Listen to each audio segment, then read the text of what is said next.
grew up a Toronto Maple Leaf fan. Yeah, my first NHL game, 1992. Toronto Maple Leafs versus St. Louis Blues.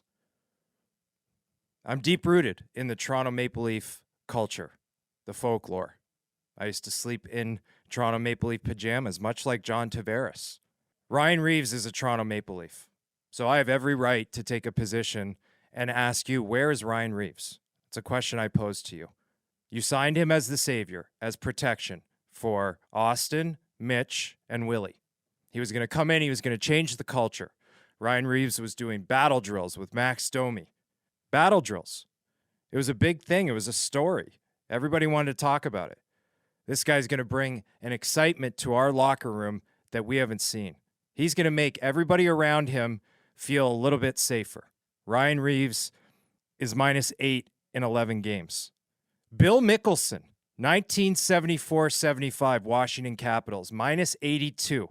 He is the single-season record holder for the worst plus-minus in NHL history. The guy's name is Bill Mickelson. Ryan Reaves, arguably, is on pace to potentially break that record. Could you imagine Ryan Reaves being negative -82 on the season? Not the temperature. That's his plus-minus. It's tough to get to -82 in Canada. There's parts where you can get to -50. It does exist. Do you have any idea how cold -50 is? It's about as cold as Ryan Reaves' game. Toronto Maple Leaf fans, do you understand how bad Ryan Reaves is as a hockey player? I mean, I know you guys were excited. You brought him in. He was going to change the DNA of the franchise. He was going to make everybody feel bigger than they are. Protect them. He's a protector. It's great to have a protector around. Who doesn't love to have a protector? Can swing your weight around a little bit different, you know? You walk with a little bit of a chip on your shoulder when you got a protector. The problem with Ryan Reaves is I'm not sure he's a protector. He's -8. We know how bad he is. He can't skate, shoot, pass in the modern-day NHL. That's obvious. But Brad Marchand can opens Liljegren, one of your better defensemen. And by the way, Boston won the game. So if anybody wants to say, well, you know what? The new Toronto Maple Leafs, we like winning games. We don't like blowing leads. We don't like taking penalties, unnecessary penalties. It's game 11. You lost the game anyways. Where was Ryan Reaves? I saw his interview the next day. He was talking about, well, I didn't get matched up with Brad Marchand. Well, of course you didn't get matched up with Brad Marchand. You're -8. You're one of the worst players in the league, Ryan Reaves. That's not your job. You're never going to get on the ice with Brad Marchand. But you need to find a way to make Brad Marchand still be afraid of you.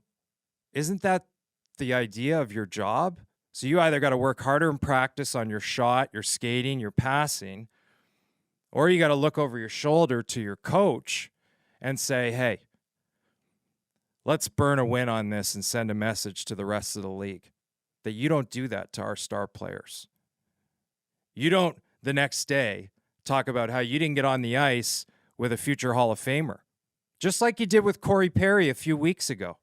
Corey Perry, 1,000 NHL games.